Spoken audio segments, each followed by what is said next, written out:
Bonjour, j'ai reçu une question de Clarisse qui me demande la chose suivante. On parle de plus en plus de spiruline comme algue médicinale. Je vois qu'on en cultive chez nous. Il y a donc une production locale, ce qui m'intéresse beaucoup.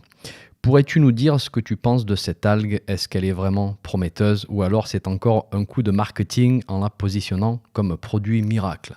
Alors, excellente question. Merci Clarisse. Ça fait un moment que j'avais envie de vous parler de la spiruline. Eh bien, c'est l'occasion. Je vous propose donc de partir à la découverte de cette petite bactérie. Et oui, c'est pas une algue, c'est une bactérie, comme on va le voir dans une petite minute. Mais avant, si vous vous intéressez aux plantes médicinales, je vous invite à vous abonner à ma lettre d'information. C'est ce qui me permet de vous envoyer chaque semaine des informations utiles sur les plantes. La lettre est gratuite, hein, vous cliquez sur le lien qui se trouve dans la description de ce podcast, vous rentrez votre email et au passage, vous recevez un petit cadeau sous la forme d'un livret de recettes pour préparer des produits maison super utiles à base de plantes chez vous, dans votre cuisine. Donc, on parle de la spiruline. Alors, ce qu'on appelle la spiruline, c'est en fait un enchaînement de bactéries. Je ne sais pas si vous avez déjà vu la spiruline de près, ça ressemble à des petits bâtonnets ou à des paillettes. Et bien, chacune de ces paillettes est constituée d'une colonie de bactéries. Et pour être plus précis, ce sont des cyanobactéries. Cyano pour bleu, vu que certaines de ces bactéries sont de couleur bleu-vert. Alors, ces bactéries vivent dans de l'eau et elles font de la photosynthèse, comme les végétaux. Et donc, elles consomment du CO2 pour produire de l'oxygène. À l'état naturel, vous allez la trouver dans les eaux chaudes et alcalines, des eaux qui sont riches en azote et en phosphore. On va souvent la voir dans des eaux saumâtres, en fait, dans des lacs salins, par exemple. Et elle a besoin de beaucoup de lumière, donc on va surtout la trouver dans une bande tropicale du globe. Elle se développe dans des lacs en Afrique, par exemple, au Tchad, en Éthiopie. Elle se développe en Amérique latine, on la trouve au Mexique, au Pérou. En Asie, on la trouve au Sri Lanka, en Inde et en Thaïlande aussi. Et d'ailleurs, elle a très souvent fait partie de l'alimentation traditionnelle de ces pays-là. On sait que les Aztèques en consommaient, vu qu'elle est mentionnée dans des vieux textes des colons espagnols, dès les années 1500. En Afrique, les peuples autour du lac Tchad consomment toujours la spiruline sous la forme de gâteaux secs, avec des quantités consommées qui tournent autour des 40 grammes par jour, ce qui est assez significatif comparé aux doses dont on parle chez nous. Et c'est d'ailleurs sous cette forme qu'on l'a découverte en Europe. Apparemment, un botaniste belge du nom de Jean Léonard a ramené ces galettes d'un de ses périples, c'était vers la fin des années 1960, ce qui a permis l'identification de la bactérie et la découverte de la spiruline comme source de protéines assez incroyables. On sait comment la cultiver chez nous aujourd'hui. Et vous allez trouver plusieurs producteurs de spiruline françaises. D'ailleurs, je vais vous donner une liste un petit peu plus tard. La bactérie est cultivée dans de grands bassins. Et c'est sûr qu'il faut les bonnes conditions de nutriments, bonnes conditions de chaleur. Je ne vais pas entrer dans la partie culture parce que ce n'est pas une partie que je connais bien. Et puis, vous allez trouver des informations et des vidéos sur le sujet, si ça vous intéresse, sur Internet. Nous, on va plutôt se concentrer sur les propriétés nutritionnelles et médicinales. Alors, on commence par l'aspect nutritionnel de la spiruline. C'est un peu l'aspect qui l'a fait connaître au niveau international parce qu'on la positionne comme un super aliment. Alors, plutôt un complément alimentaire chez nous, donc pour compléter l'alimentation, pour combler des carences, mais elle pourrait même devenir un aliment à part entière dans certains pays qui ont de gros problèmes pour nourrir leur population. Premier point, c'est sa teneur en protéines. Et en fait, c'est assez exceptionnel parce que la spiruline contient entre 50 et 70% de son poids sec en protéines. C'est énorme. Si vous regardez les meilleures sources de protéines végétales, par exemple, eh bien, le soja contient dans les 35% de protéines, ce qui est déjà élevé. Et puis, on tombe dans les 20 à 25% pour tout ce qui est haricots, lentilles, etc. Mais là, vraiment, on bat des records. Et là, peut-être vous allez me dire, oui, mais juste parler de protéines d'une manière générale, c'est pas suffisant. Qu'en est-il au sujet de la diversité des acides aminés qui constituent ces protéines? Alors, c'est vraiment une bonne question à se poser. Je vous rappelle que les protéines sont des ensembles d'acides aminés et ces acides aminés sont des briques de construction très importantes pour notre corps. Et on digère les protéines, on va les découper, on va extraire les acides aminés pour ensuite rebâtir à l'intérieur du corps d'autres protéines dont nous avons besoin. Donc, il nous faut une grande variété d'acides aminés, en particulier ce qu'on appelle les acides aminés essentiels, parce qu'on ne peut pas les fabriquer. Et donc, il faut qu'on les obtienne de la nourriture. Dans la spiruline, vous avez tous les acides aminés essentiels qui sont représentés. Et d'ailleurs, quasiment la moitié du poids des protéines de la spiruline sont des acides aminés essentiels. La seule petite faiblesse qui est parfois mentionnée dans les analyses, c'est le fait que 2 acides aminés essentiels, la méthionine et la cystéine, sont relativement faiblement représentés. Alors, ce sont des acides aminés soufrés qui sont assez importants pour la santé. La lysine est parfois mentionnée aussi, mais voilà, je pense qu'il faut prendre du recul, ne pas trop se fixer non plus sur un acide aminé en particulier. Dans l'ensemble, on va dire qu'on a vraiment une très belle richesse en protéines et en acides aminés. Mais attendez, c'est pas fini. On sait qu'on a la quantité, on sait qu'on a la richesse en acides aminés, mais qu'en est-il de la digestibilité de ces protéines? C'est-à-dire notre capacité à les découper et les absorber. Ben oui, parce que c'est très important aussi. Certaines protéines du monde animal ou végétal sont plus ou moins bien digérées par rapport à d'autres. Alors, l'avantage ici, c'est que la spiruline ne contient pas de paroi cellulosique par rapport aux végétaux. C'est une paroi très rigide qui protège en fait les cellules des végétaux et on ne peut pas digérer cette paroi. C'est pour ça qu'il faut bien mâcher pour casser ces structures végétales et libérer les nutriments. Mais là, ce n'est pas une plante, c'est une bactérie. Et on a juste une enveloppe relativement fine et fragile, ce qui explique en fait une très bonne digestibilité des protéines. Elles ont quasiment la même disponibilité que les protéines animales qui sont utilisées comme référence dans les études. Autre avantage, pas besoin de cuisson, pas besoin de traitement spécial pour libérer ces protéines. Et ça, c'est un énorme avantage parce que du coup, on ne va pas abîmer les autres nutriments comme les acides gras polyinsaturés en particulier, qui sont fragiles à la chaleur et à la cuisson. Donc du coup, là, on a le trio parfait, quantité, qualité, disponibilité pour notre système digestif. Alors franchement, là, c'est dur à battre. Voilà, lorsqu'on recherche de bonnes sources de protéines, la spiruline c'est dur à battre. Ensuite, parlons des minéraux. Les plus présents sont le fer, le magnésium, le calcium, le phosphore et le potassium. Et pour vous donner quelques chiffres, dans 100 grammes de spiruline, vous avez quasiment 600 mg de calcium, 750 mg de magnésium, 175 mg de fer et 57 mg de zinc. Et pour les références, c'est sur mon site. Le lien vers l'article se trouve dans la description de ce podcast.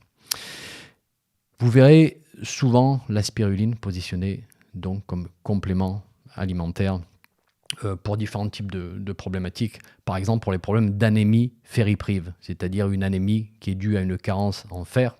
Et effectivement, c'est une excellente addition à l'alimentation pour ce type de problème, peut-être à cause de règles abondantes ou autres. Pour les vitamines, nous avons beaucoup de bêta-carotène qui sera converti en vitamine A par notre corps. Et on voit que notre corps fait une excellente utilisation de ce bêta-carotène. On a une étude qui a été faite sur des enfants entre 3 et 5 ans et qui montre qu'on arrive à en absorber dans les 75%. Et on peut mesurer une augmentation notable de la quantité de vitamine A en circulation sanguine par la suite. On a une autre étude qui a été faite sur 5000 enfants, qui s'est déroulée en Inde et qui montre une excellente efficacité avec une prise de seulement 1 gramme de spiruline par jour. Et après 5 mois de prise, la proportion d'enfants qui étaient gravement carencés en vitamine A passe de 80% à 10% seulement. C'est assez incroyable. Seulement 1 gramme par jour peut arriver à combler des carences en vitamine A. On trouve aussi de la vitamine E, on a toute une collection de vitamines B, la B1, la B2, la B3 en particulier. Et on a eu beaucoup de discussions au sujet de la vitamine B12. Et là, je pense qu'on va faire une petite pause parce que c'est important de parler de ce sujet-là. Alors pour ceux qui ont une alimentation végane, c'est toujours assez compliqué de trouver une source de B12 dans le monde non animales, parce que les principales sources sont dans les graisses animales, justement. Et le problème, c'est qu'on va parfois trouver une source végétale qui est un analogue de la B12, c'est-à-dire qu'elle ressemble étrangement à la B12 dans sa structure chimique. Elle se verrouille sur les récepteurs, la B12, mais elle ne les active pas. Et elle peut aussi faire concurrence à la B12 active, ce qui est doublement problématique. Alors, dans la spiruline, basée sur mes recherches, il semble y avoir deux types de B12. Une forme inactive et une forme active. Alors, la forme inactive représente environ 80-85% de la teneur totale en B12. Donc, la plus grosse partie de la B12 de la spiruline, elle est inactive. Voilà, soyons clairs là-dessus. En revanche, et ça c'est important à noter, elle ne semble pas agir comme antagoniste de la B12 sur nos récepteurs. Voilà, elle ne semble pas faire concurrence à la B12 active, si vous voulez. Et le reste de la B12, les 15% restants, serait une forme active. Et ça, c'est plutôt une bonne nouvelle. En revanche, je mets tout ceci au conditionnel parce qu'il y a eu certaines études qui viennent contredire ceci. Voilà, je sais que certains sont convaincus. Personnellement, je pense que c'est vraiment positif, mais j'aimerais voir plus de données pour vraiment conclure. Mais basé sur ces suppositions, si on fait un calcul rapide, dans 100 grammes de spiruline, on a environ 160 microgrammes de B12. Et si je prends 17% pour la forme active, qui est le chiffre donné par certaines études, ça me fait dans les 27 microgrammes de B12 active pour 100 grammes de spiruline. Sachant que les autorités de santé recommandent dans les 2,5 microgrammes par jour, il faudrait prendre dans les 10 grammes de spiruline par jour, ce qui nous fait dans les 2 cuillères à café de poudre. Voilà. Et comme je vous disais, ne prenez pas ceci comme vérité, parce que c'est encore un point qui est contesté. Je vous ai présenté mes recherches, mes calculs, mais j'aimerais qu'on ait un petit peu plus d'informations sur cette histoire de forme active et forme inactive avant de confirmer tout ceci d'une manière précise. Mais voilà, dans l'ensemble, sur tout ce que je viens de vous dire d'un point de vue nutritionnel, prenons du recul. Cette incroyable richesse a fait qu'on parle beaucoup de spiruline pour les problèmes de malnutrition dans certains pays. Et les bénéfices sont vraiment super intéressants. On voit des résultats favorables lorsqu'on l'utilise chez l'enfant qui souffre de dénutrition sévère, par exemple. On a noté ceci dans des études au Mexique. On l'a observé aussi en Afrique. On a donné de la spiruline à des enfants pendant 8 semaines et on a noté des améliorations significatives du poids et de l'état de nutrition aussi. Dans une étude, les enfants ont gagné 25 grammes de poids par jour. Alors ça paraît minuscule, mais quand on y réfléchit, ça fait dans les 750 grammes de poids gagnés par mois. C'est pas mal. On a une étude faite dans les pays d'Afrique subsaharienne, des pays qui sont très affectés par le sida. Et écoutez bien ça, on a pris un groupe de personnes en dénutrition et qui souffrent de sida. Dans le premier groupe, on leur donne du soja. Dans le deuxième groupe, on leur donne de la spiruline. Et on note que non seulement l'état nutritionnel est fortement amélioré grâce à la spiruline, bien sûr on s'en doutait, mais aussi que l'immunité des personnes est améliorée avec une chute de la charge virale. Et ça, c'est quand même énorme. On peut faire des productions locales. J'ai vu pas mal de plans circuler. On peut faire des installations assez artisanales avec des coûts relativement bas. Et on peut récolter tous les jours la spiruline. Ça produit vite. Et on va puiser des seaux d'eau dans les bassins à spiruline. On fait passer l'eau dans des filtres. On récupère la spiruline et on la fait sécher. Et c'est tout. C'est prêt à consommer. Il n'y a pas plus simple. On voit des productions se développer en Afrique et dans d'autres pays. Au Togo, par exemple, on a des associations qui sont à l'œuvre. Des petites productions locales, des fermes locales de spiruline. Et on donne 5 grammes de spiruline à chaque enfant dénutri. Et au bout de 6 semaines, ça va beaucoup mieux. 5 grammes. C'est juste une cuillère à café par jour. Voilà. Donc l'aspect nutritionnel, vraiment, comme je vous disais, vraiment très intéressant. Allez, on va maintenant parler des propriétés médicinales de la spiruline. Et oui, parce que jusque-là, on a juste parlé nutrition. Alors la première propriété, c'est un effet immunostimulant qui est probablement dû à sa richesse en polysaccharides. Alors ce sont des sucres complexes que vous allez retrouver dans de nombreuses plantes. vous allez les trouver dans les champignons médicinaux aussi, et ces constituants ont une action assez marquée sur l'immunité. Dans les études sur la spiruline, on voit une augmentation des globules blancs, on voit une augmentation de la production d'anticorps, de la capacité à la phagocytose, donc une immunité beaucoup plus forte. On voit une régression de certaines tumeurs dans les études sur animaux. Et on voit qu'à l'inverse, lorsque le système immunitaire est un petit peu trop réactif, s'il y a terrain allergique par exemple, eh bien la spiruline stabilise les choses en réduisant les niveaux d'histamine, en modulant le réflexe inflammatoire du corps. Et donc, elle semble vraiment moduler, équilibrer l'immunité de ce point de vue-là. Ensuite, on a un effet antiviral direct. Et on a eu beaucoup d'études qui ont été faites, alors surtout in vitro. Et dès que vous voyez que c'est fait in vitro, je vous rappelle qu'on va prendre ça avec un grain de sel, mais ça nous donne quand même des indications sur les propriétés de la spiruline. Et elle semble active contre le VIH, contre le virus herpès simplex 1, contre le cytomégalovirus, contre le virus de la rougeole, virus des oreillons, etc., etc. Il y a une longue liste. Mais le problème avec ce type d'information, je vais vous dire ce que c'est que plutôt que de nous donner des pistes pour faire plus d'études, pour faire plus de recherches par la suite, eh ben, on va s'arrêter là. On va s'arrêter au tube à essai. Et en plus, tout ceci va être mal interprété. Et on va avoir des articles du style « La spiruline peut soigner le sida ». Et on va voir la réaction des autorités de santé qui vont dire que c'est inconscient de dire ça. Et c'est vrai que ce n'est pas la bonne manière de voir les choses. Voilà, il faut faire preuve de bon sens. Mais si on a une personne qui a une immunité faible à cause d'une maladie chronique, qui est fatiguée, qui est éventuellement en état de dénutrition, est-ce que la spiruline va l'aider à remonter son immunité, à remonter son état de nutrition?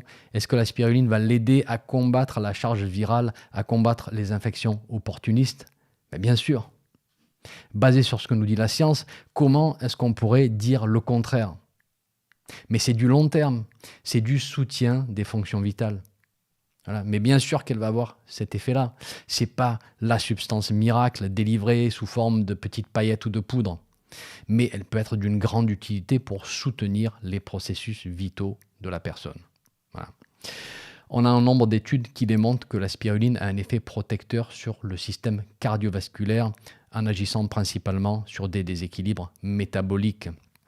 On a une réduction de la glycémie chez les diabétiques avec une prise de 2 grammes par jour pendant 3 semaines. On a une réduction du poids chez les diabétiques avec une prise d'environ 3 grammes par jour pendant 4 semaines. On voit un rééquilibrage des triglycérides, du HDL, du LDL, donc une action assez globale sur le métabolisme, du glucose, des acides gras. La spiruline protège les organes d'élimination lorsqu'il y a intoxication aux métaux lourds. Voilà, on voit que le foie, les reins en particulier, sont protégés, probablement dû à son effet fortement antioxydant. Et on a aussi un effet protecteur contre les radiations. Tout ceci a été démontré au travers de différentes études. Alors, à ce stade, j'aimerais qu'on fasse une petite pause parce que j'ai pas envie de vous perdre avec cette longue liste de propriétés. Et c'est toujours un petit peu le piège avec ce genre de substance naturelle qui fait énormément de choses. C'est qu'au final, ça fait tellement de choses qu'on ne retient pas grand-chose. Donc, comment est-ce qu'on pourrait conclure? Alors personnellement, je dirais que c'est véritablement un complément alimentaire, mais au sens propre du terme. Alors je vous dis ça parce que souvent, on fait passer un petit peu tout et n'importe quoi sous le terme complément alimentaire. Par exemple, je suis désolé, mais le millepertuis, c'est pas vraiment un complément alimentaire. Il n'existe pas de carence en millepertuis, que je sache. Mais là, avec la spiruline, on est vraiment très fortement dans le nutritionnel, avec en plus une grande richesse en antioxydants et autres substances protectrices qui font que lorsqu'on est dans une période fatiguée, lorsqu'on traverse une période où on se sent un petit peu faible, on sent qu'il pourrait y avoir des carences nutritionnelles, lorsqu'on traverse des maladies chroniques dégénératives de longue durée qui finissent par nous épuiser, lorsqu'on a des conditions inflammatoires chroniques qui durent, eh ben, on a ici un vrai trésor qui va venir soutenir nos fonctions, qui va venir équilibrer certains processus pour qu'on arrive à traverser cet épisode avec plus de ressources. Voilà, du moins, c'est ma manière de voir. En ce qui concerne la toxicité, eh bien, dans les études, on n'est pas arrivé à atteindre de niveau toxique chez l'animal, même en montant jusqu'à 800 mg par kilo de poids. Et pour information, pour une personne de 70 kg, ça nous ferait une prise de 56 grammes de spiruline. C'est beaucoup. On a donné de la spiruline à des souris pendant 13 semaines, donc sur le long terme, et la spiruline représentait un tiers de leur ration alimentaire. Aucun problème. Pas d'effet sur la fertilité, pas d'effet tératogène, donc aucune toxicité connue. Pour les dosages sous forme de compléments alimentaires, la fourchette classique va varier entre 1 et 5 grammes par jour. On peut faire un petit peu plus en fonction de la situation. Et on démarre avec des dosages les plus faibles pour voir si c'est bien toléré. Et on peut même démarrer plus bas si on a une hypersensibilité de la personne. Et puis on peut augmenter graduellement. Parfois, il peut y avoir de petites réactions de type mal de tête ou troubles intestinaux. Voilà, au départ, en particulier si on en prend un petit peu trop. En ce qui concerne les précautions, alors achetez d'une source de confiance. Production locale autant que possible.